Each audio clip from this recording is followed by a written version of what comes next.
In a potentiometer setup, a cell of EMF is balanced at this. If another cell is changed by above cell is changed by another cell of EMF E2, then difference of balancing length. तो potentiometer का एक बड़ा simple सा concept है, E1 by E2 equal to L1 by L2. तो क्या पहले length हमारी 75 सेंटीमीटर थी?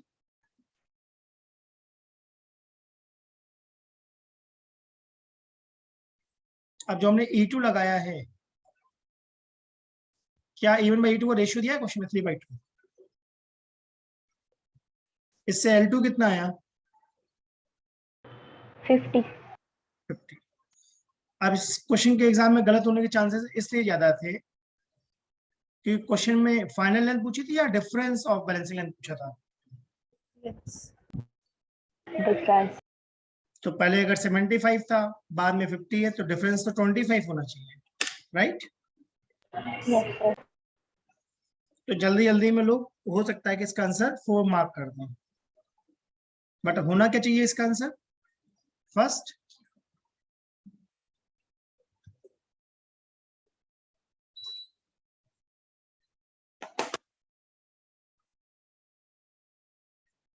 ठीक है,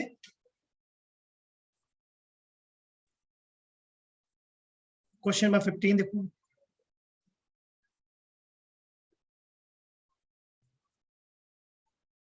A scale rod of length 1 meter is balanced at 40 centimeter mark, as shown in figure.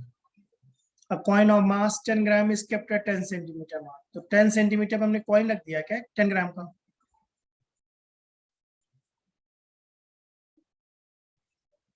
हमसे कह रहा है find mass of rod. Rod का मास बिल्कुल मिड पे लग रहा होगा क्या? तो मुझे लगता है अगर रॉड की लेंथ 1 मीटर है तो रॉड का मास सेंटर ऑफ मास पे होगा.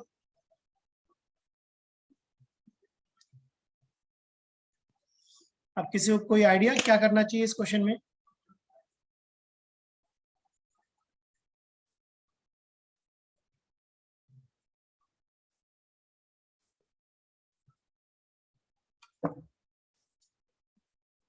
Any idea?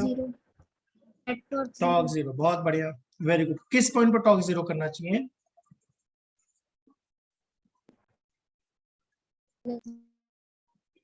जिस पॉइंट पे बैलेंस है. जिस पॉइंट पे बैलेंस है, बहुत बढ़िया. तो क्या बैलेंस ये 40 पॉइंट पर है? इसको नाम मैंने पी दे दिया है. पी का मतलब मैं पीवट कहना चाह रहा हूँ, राइट?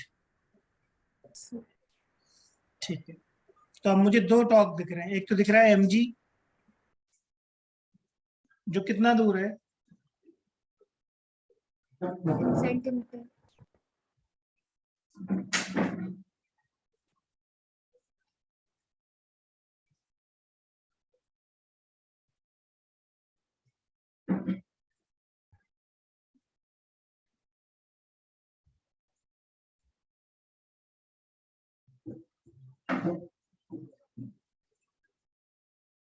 mg हमारा 10 सेंटीमीटर है क्या? पी से देखो ध्यान से, ठीक बात है. दूसरा फोर्स मुझे कितना दिख रहा है? 10 ग्राम. तो क्या इसको केजी में बदलूंगा मैं? टॉर्क का मतलब होता है force into perpendicular distance. Force into perpendicular distance. तो फोर्स मुझे दिख रहा है 10g. अब डिस्टेंस कितनी दिख रही है? 40 सेंटीमीटर से लेकर 10 सेंटीमीटर तक. 30 सेंटीमीटर. दिख रहा है सबको? कितना डिस्टेंस दिखना चाहिए मुझे? 30 सेंटीमीटर को मैंने मीटर में कन्वर्ट करा, राइट?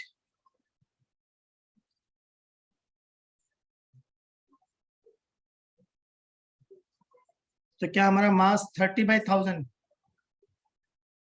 केजी में आ गया है? अगर ग्राम में निकालना चाहते हो तो क्या लिखना चाहिए? 30 ग्राम. जी सर. तो इसका मतलब इस क्वेश्चन से हमें ये सीखने को मिलता है कि अगर कोई रॉड बैलेंस है तो इसका मतलब उसके टॉर्क को हमें जीरो करना है, राइट? ठीक बात है। क्वेश्चन नंबर 16, कैपेसिटर आ गया, चलो देखते हैं क्या आया। A capacitor with plate area this and small D this is filled with dielectric is charged with this, electric field is this, then find dielectric constant। Question में हमसे पूछा डायलेक्ट्रिक कांस्टेंट की वैल्यू बताओ। सब लोग डेटा को देखो और बताओ दिमाग में कौन सा फॉर्मूला आ रहा है।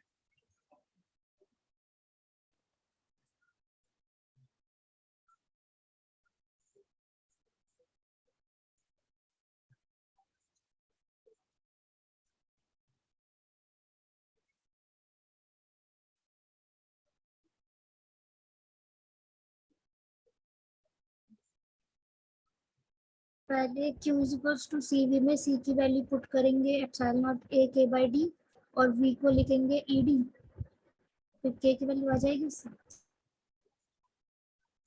ठीक है, आ सकता है। अच्छा ये बताओ, तुम लोगों को कुछ ऐसा फॉर्मूला पता है, अगर हमारे पास कैपेसिटर की बात चल रही है तो एक प्लेट पॉजिटिव है, दूसरी प्लेट नेगेटिव है, और इसके बीच इलेक्ट्रिक फील्ड होती है सिग्मा बाई एप्सिलॉन नॉट, अगर एयर है तब। अगर मीडियम है तो क्या एप्सिलॉन नॉट के कहना चाहिए मुझे?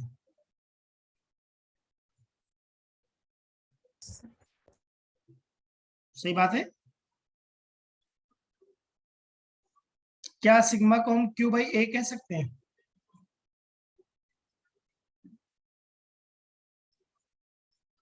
क्या सिग्मा का मतलब क्यू अपॉन ए है?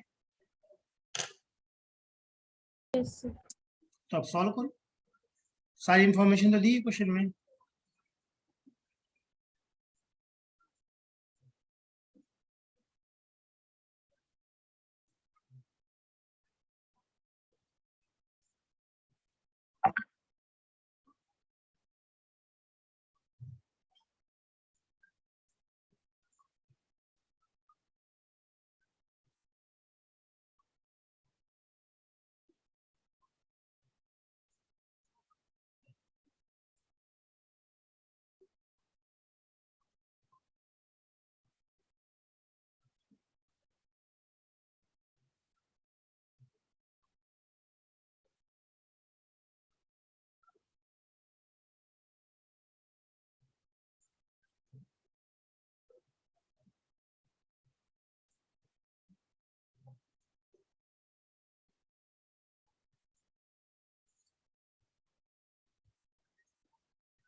एरिया सेंटीमीटर स्क्वायर में था, राइट? इसको मीटर स्क्वायर में कन्वर्ट करना पड़ेगा।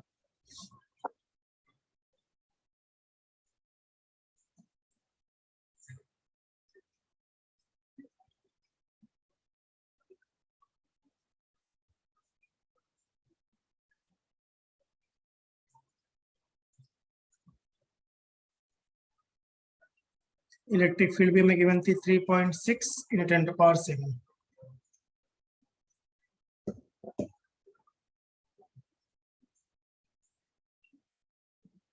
मुझे लगता है 4 से मल्टीप्लाई डिवाइड करने पे फायदा है। तो मैं किसी का आंसर आया तो बता दो मुझे।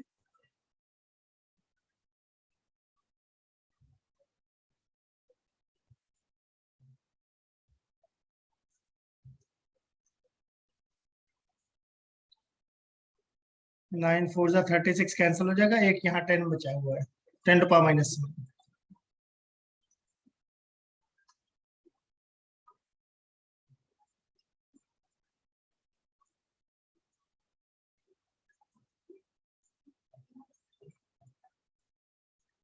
कितना आ रहा है तुम लोगों को?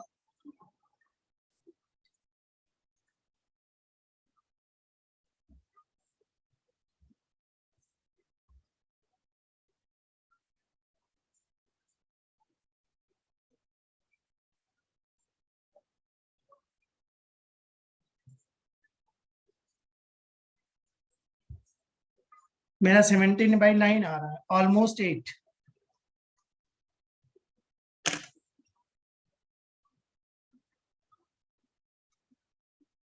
सर यही आ रहा है।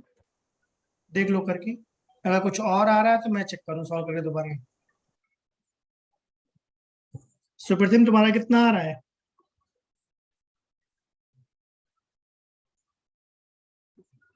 अक्षत?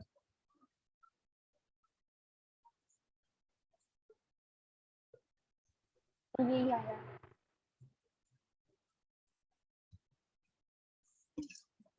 ठीक है, अगर ये आ रहा हो तो आगे बढ़े। क्वेश्चन नंबर 17, ये तो अच्छा क्वेश्चन है मेरे हिसाब से फ्लूइड का। Two soap bubbles of radius this and this combine, find the radius of common surface.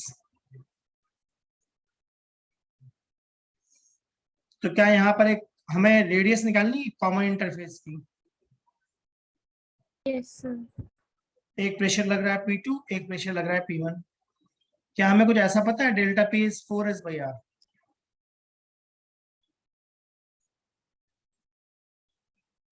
जिसकी रेडियस कम होगी उसका प्रेशर क्या होगा? एक्सेस प्रेशर ज्यादा।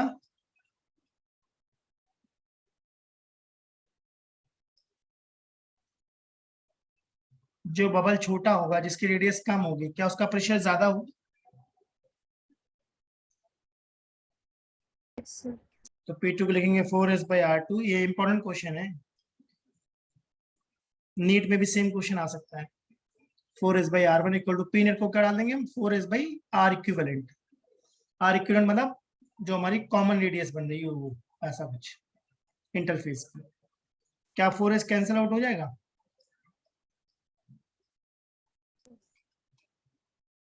तो हमारा कैपिटल आर कितना आ गया? R2 R1/R1 minus R2।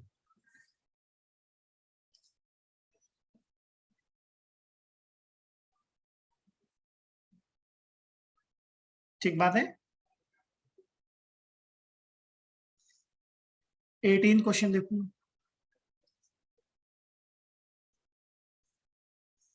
Magnetic field में स्पीड और एनर्जी कांस्टेंट रहती है। बिल्कुल ठीक बात कह रहा है। जो मैग्नेटिक फोर्स होता है वो वेलोसिटी के परपेंडिकुलर है। बिल्कुल सही कह रहा है, क्योंकि फोर्स का फॉर्मूला होता है F equal to q V cross B।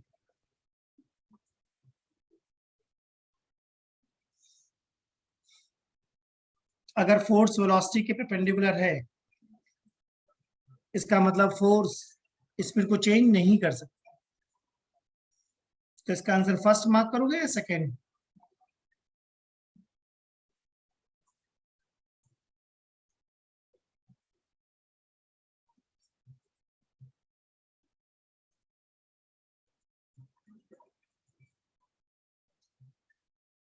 First. First होगा, बिल्कुल सही, करेक्ट एक्सप्लेनेशन है। Question number 19। A projectile is fired from ground with some speed at angle theta from horizontal. After time t, its velocity becomes parallel to horizontal. तो क्या ये highest point की बात कर रहा है?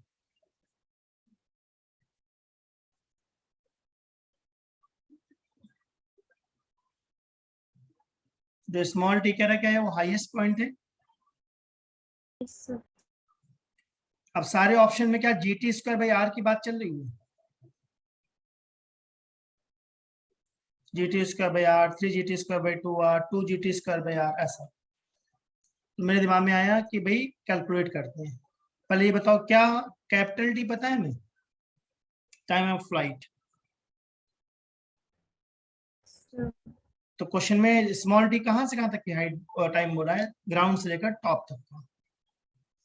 अगर कैपिटल टी का फॉर्मूला 2u sin θ/g है, तो स्मॉल टी हमारा कितना हो गया? u sin θ/g। सही बात है। और रेंज का फॉर्मूला क्या होता है? u² sin 2θ/g। तो क्या ये u² कैंसिल आउट हो जाएगा?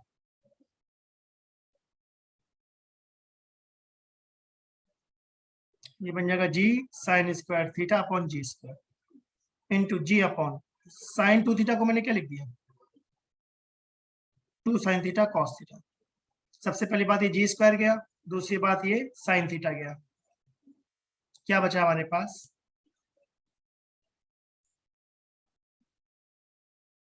क्या ये हमारे पास tan थीटा बाई 2 बन गया,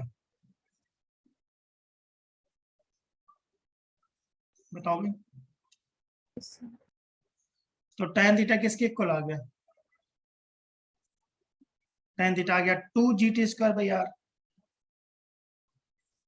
तो मुझे क्या थर्ड मैच हो जाएगा।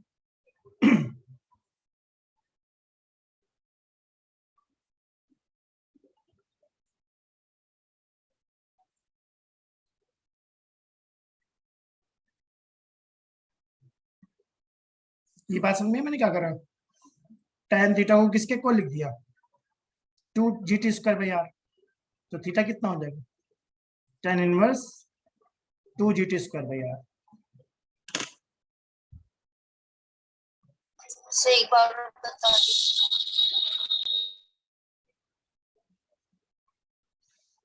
क्वेश्चन में देखो सारे ऑप्शन में g T square by r की बात चल रही थी क्या, Yes, sir. इसलिए मैंने g T square by r की वैल्यू निकालने की कोशिश करी। आर हमारा कौन है, Range. रेंज, जिसका फॉर्मूला क्या होता है U square sine 2 theta by G, सही बात है।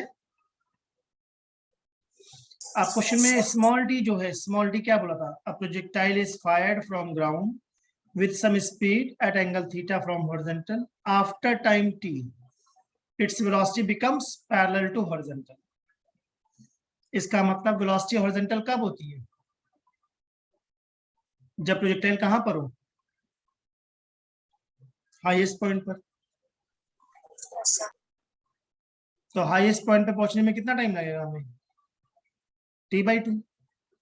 अगर time of flight capital T है तो टॉप तक पहुंचने में टी बाई 2, और टी का फॉर्मूला क्या पता है हमें 2u साइन थीटा बाई जी।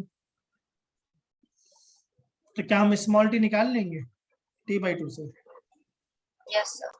और उसकी वैल्यू पुट कर दी G T square by r,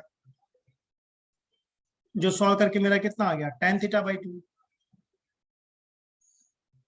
तो tan थीटा किसके इक्वल आ जाएगा 2 g T square by r. ऐसा ऑप्शन मुझे थर्ड दिख रहा है, ठीक है। Yes, sir. क्वेश्चन नंबर 20 देखते हैं, उससे पहले थोड़े छोटे क्वेश्चन देख लेते हैं जो बन सकते हैं हमसे। जैसे कि 22, ये बहुत जल्दी बन जाएगा क्या एग्जाम में,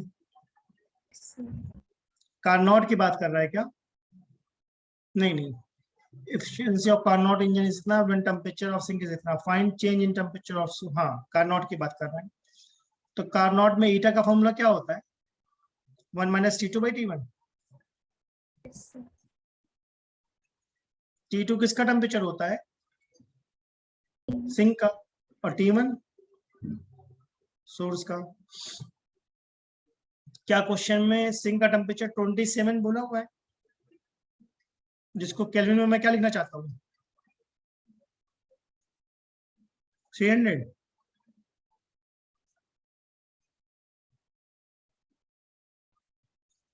तो मुझे लगता है 300 बाई T1 आ जाएगा 3 बाई 4। तो T1 मेरा आ गया कितना 400 केल्विन।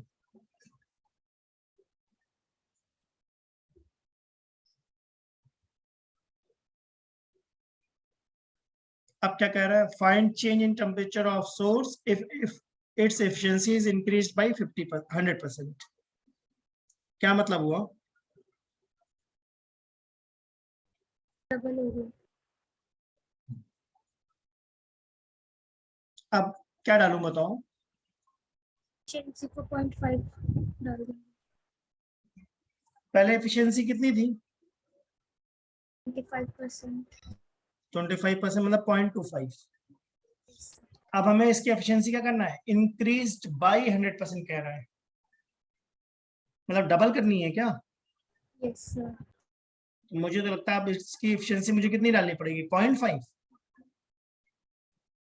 अगर पहले 0.25 थी तो 100% एफिशिएंसी बढ़ाना मतलब डबल कर देना।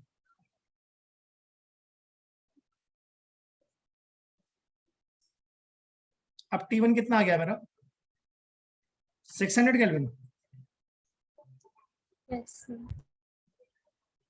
तो क्या टेम्परेचर T1 को 400 से 600 करना पड़ेगा मुझे, तो कितना इंक्रीज करना पड़ा,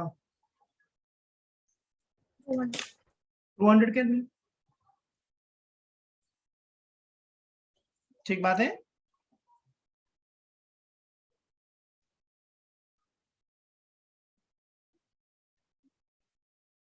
question number 23,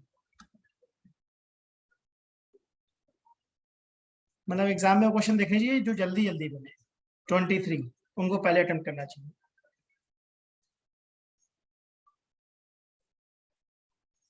A block of mass this is released from a height this. Maximum compression in a spring is h/2. Then find k. जब ब्लॉक इससे हिट हुआ तो क्या ये स्प्रिंग कंप्रेस हो गई h/2? तो कितनी पोटेंशियल एनर्जी लॉस हो गई, mgh plus h/2, Yes, sir. जो कहाँ चली गई, स्प्रिंग के पास।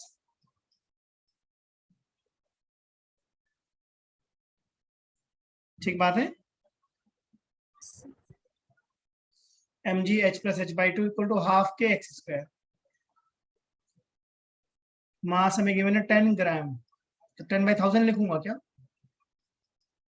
h कितना था 10 सेंटीमीटर, तो 10 प्लस h/2 मतलब 15 सेंटीमीटर हो जाना चाहिए।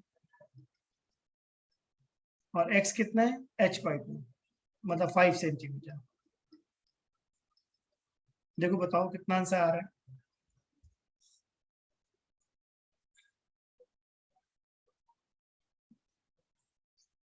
Well, आ रहा है सर। ये आ जाएगा 5 इक्वल टू 5k/4। 4 नहीं आ रहा,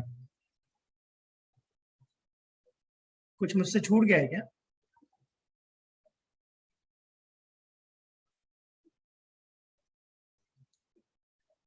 अच्छा सॉरी, ये 15 था, लेफ्ट में 15 12. था। k is equal to 12, right. Yes, sir. बढ़िया, तो ये भी मेरे हिसाब से इजी क्वेश्चन था।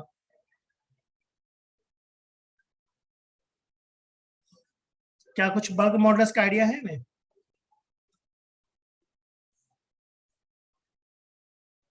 Calculate volumetric stress required to change the volume of substance by 2%, given that bulk modulus is 10 to power 9। Bulk models का फॉर्मूला क्या होता है, minus delta P upon delta V by V. मैं mod में डाल देता हूँ कैलकुलेशन के लिए, तो डेल्टा पी हो जाएगा bulk modulus into delta V by V. क्या क्वेश्चन में बल्क मॉडुलस गिवन है,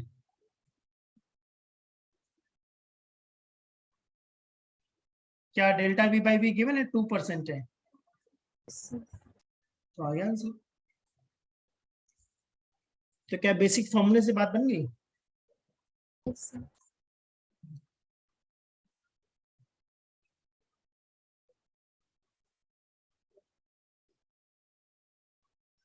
क्वेश्चन नंबर 26 भी कर सकते हैं।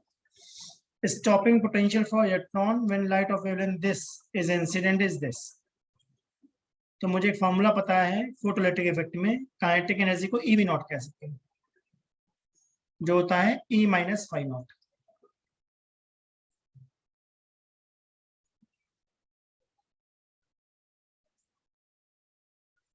और इस ई को हम लोग कह सकते हैं H C by lambda, right.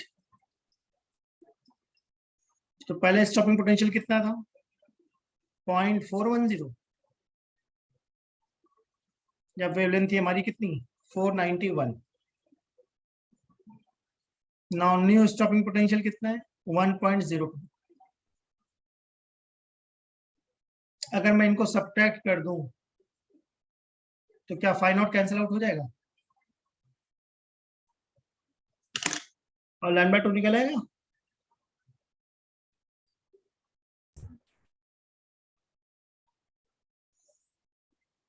तो अब इस क्वेश्चन में बस कैलकुलेशन करनी है।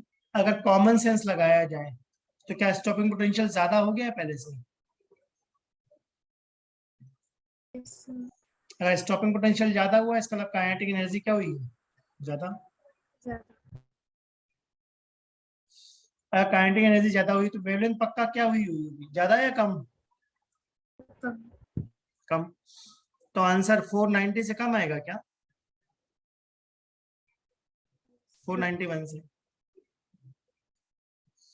तो क्या मैं मोस्ट प्रोबेबली इसका आंसर फर्स्ट मार्क करूंगा?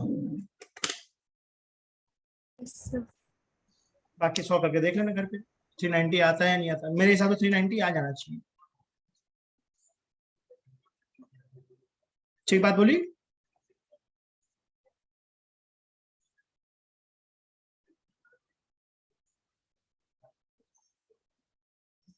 चलो 27 देखते हैं क्या कह रहे हैं।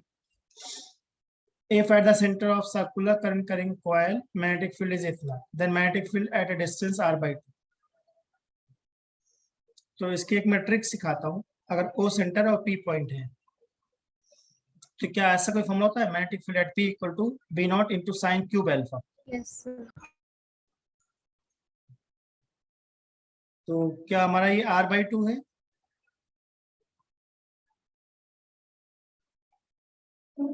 सही बात है। yes sir, तो पाइथागोरस से हाइपोटेनियस कितना आएगा? R square 5 plus by R square by 4, 5r square by 4। सही लिखा मैंने? R square plus R square by 4, 5r square by 4। ठीक है। तो साइन अल्फा की वैल्यू मेरी कितनी आ जाएगी? Perpendicular upon hypotenuse, right. Perpendicular मुझे r दिख रहा है और हाइपोटेनियस है r√5 बाई 2। तो क्या 8 बाई 5√5 बन जाएगा? एक ही ऑप्शन दिख रहा है। ठीक बात है।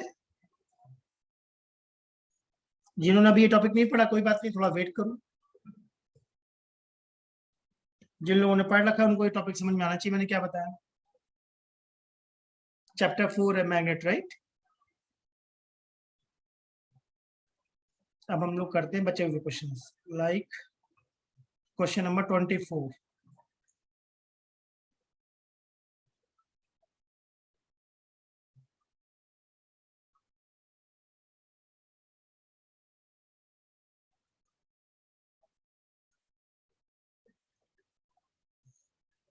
इंडक्टर गिवन है हमें, ठीक है। इंडक्टर सुनते ही मेरे दिमाग में आता है इंडक्टर का जो रिएक्टेंस होता है that is L omega, right. L कितना गिवन है?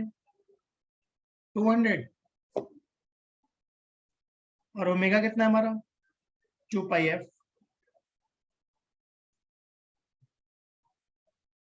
तो क्या ऐसा आ जाएगा 2 इंटू पाई इन 10⁴। sir, उसके बाद v इक्वल टू फॉर्मूला क्या होता है? I into XL. जिसे ओम्स लॉ होता है v equal to I R, यहाँ आई एक्सएल बन जाता है। v कितना है? 220। और एक्सएल कितना है? 2 इंटू पाई की वैल्यू 22/7 डाल दो, क्योंकि मुझे लगता है कट जाएगा 22 से 220। तो आई मेरा कितना आ गया? 7/2 इंटू 10⁻³ एक जीरो की कुछ गड़बड़ हो रही है कहीं। अच्छा ये 70/2 आएगा। 70/2 इंटू 10⁻⁴ बनेगा।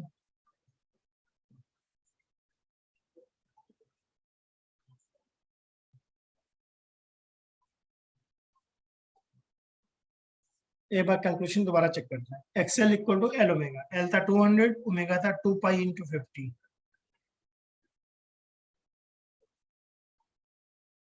ठीक है। उसके बाद मैंने क्या करा, v equal to I XL लगा दिया।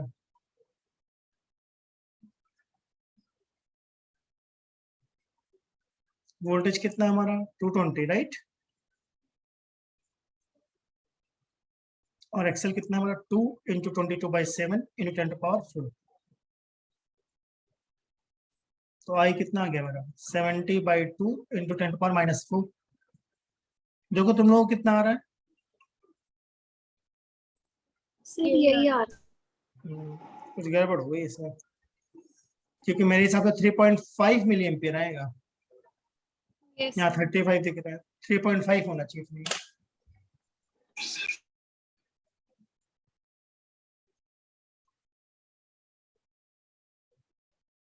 ठीक है, अब एक शायद क्वेश्चन बचा हुआ है, 2 क्वेश्चन बचे हैं। 21 एक है, देखते हैं। If a medium electric field of any EM wave is this, relative permittivity and permeability is this, find magnetic field। ठीक है,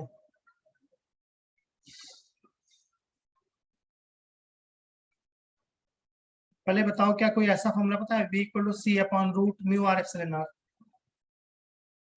ये EM waves का क्वेश्चन, ठीक है। जिन लोगों ने नहीं पढ़ा है वो ध्यान रख देना।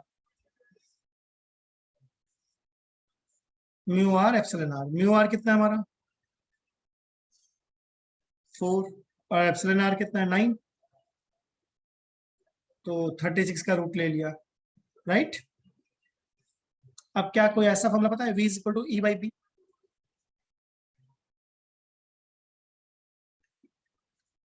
E हमारी इलेक्ट्रिक फील्ड है, B हमारी मैग्नेटिक फील्ड है। C का मतलब मैं क्या करना चाह रहा हूँ, 3 इंटू 10⁸ तो B हमारा कितना आ गया 14 into 10⁻⁻11।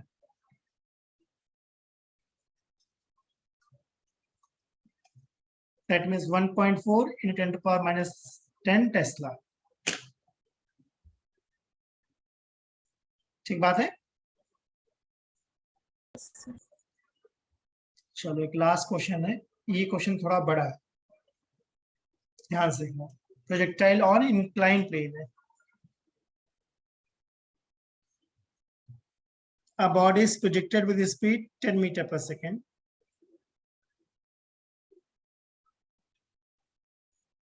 The angle of projection with inclined plane is 30 degree.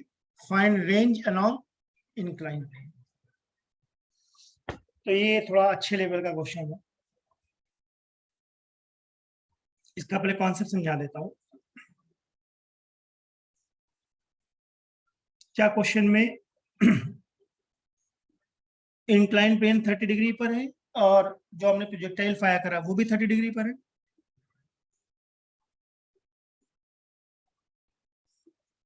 क्या मैंने एक्स और वाई एक्सिस दिखा दी तीनों को?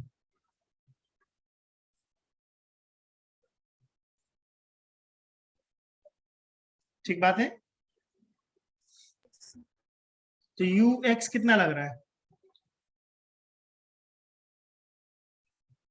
10 cos 30। यू वाई कितना लग रहा है? 10 sin 30। 10 sin 30। सही बात है। एक प्रोजेक्टाइल को फायर करा, प्रोजेक्टाइल ए बी सी के पाथ को फॉलो करता हुआ सी पे पहुंच गया, राइट। अब मैं जानना चाहता हूं क्या स्मॉल जी दिख रहा है सब लोगों को, जिसके 2 कंपोनेंट हैं, G cos 30 minus J cap and G sin 30 minus I cap. जैसे लॉस ऑफ मोशन में कंपोनेंट निकालते हैं जी के, वैसे मैंने यहाँ जी के कंपोनेंट निकाल दिए, ठीक है। मैं वाई एक्सिस के लिए अप्लाई करना चाहता हूँ S = UT + ½ इट स्क्वायर। तो कोई बता सकता है ए बी सी के लिए एस वाई कितना पुट करूं मैं? 0, क्योंकि वापस आ गया क्या एक्स एक्सिस पे। यू वाई कितना हमारा 10 sin 30। ए वाई कितना हमारा माइनस जी cos 30। तो क्या बन गया ये -5t equal to -5√3/2t²। Minus गया 5 गया, t भी चला गया, तो क्या टाइम ऑफ फ्लाइट आ गया हमारा 2/√3।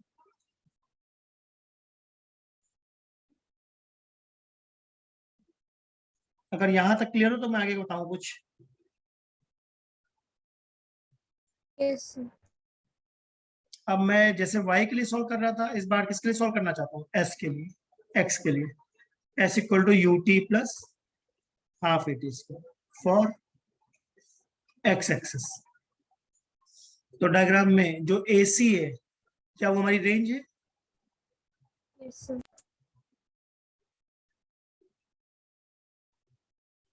ux कितना है?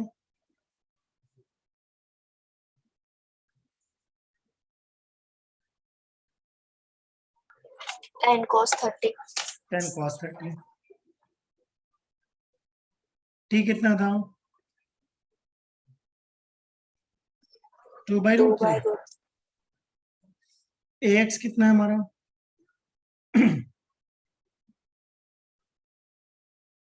क्या हमारा ax minus g sin 30. -g/30 है।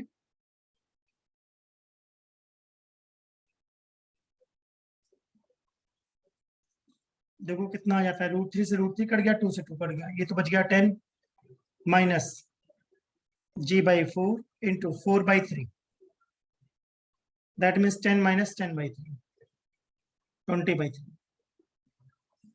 कोई ऑप्शन है 20/3? देखो